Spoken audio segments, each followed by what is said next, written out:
Reading one short story a day to get through all of my short story horror collections. Episode 11. Today's story is Mount Gilead by R. St. Clair. This story takes place in summer and it features Bobby and Paula. These two characters are sisters. They are very young. Bobby is 8, Paula is 13 or 14 years old. And it's an important day because a body is discovered in the woods, and these two girls get to witness what state the body is in when they find it. So it has a very profound effect on them. This story is inspired by real events. It's something that actually happened in the author's hometown, so that is pretty creepy and pretty cool at the same time. It was an interesting little vignette on just these 2 days. I enjoyed reading it. I gave it 4 stars out of 5. Episode 12. Today's story is Angel by Gemma Amor. This story follows a policewoman named Angel. Her and her partner are at a house. They had received a call from this house from a person who was claiming that one of the children there was being neglected and was in a very bad way.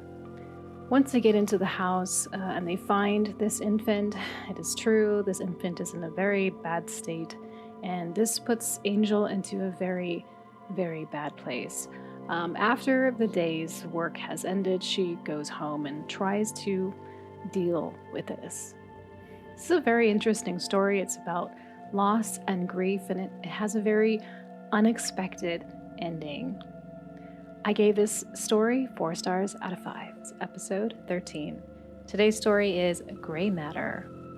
This story begins with a group of old men who are just hanging out at the local convenience store while there is a raging snowstorm on. This is a place they come anyways to gossip and just hang out, so they're just here chilling until a little kid comes into the store complaining about there being something wrong with his dad. Something is off with his dad. There's something really weird.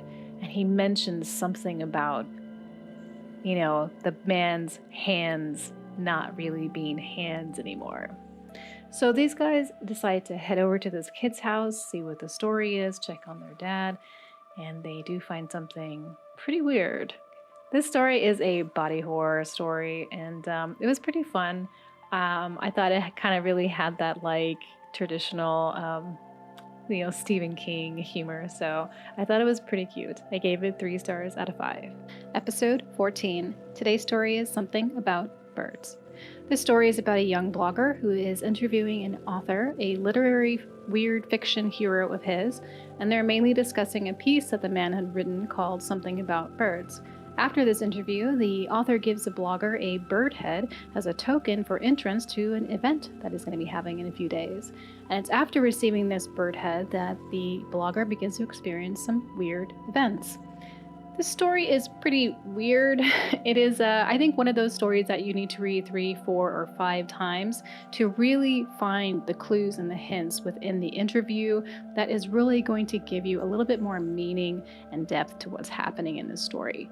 The core of the story really wasn't that interesting to me though, but I really did like the concept, so I gave it 3 out of 5 stars. Episode 15. Today's story is Going Gray by Brian Spangler. This story is about a family in emergency chaos. They need to get out of their house because the house is going to come crashing down at any moment.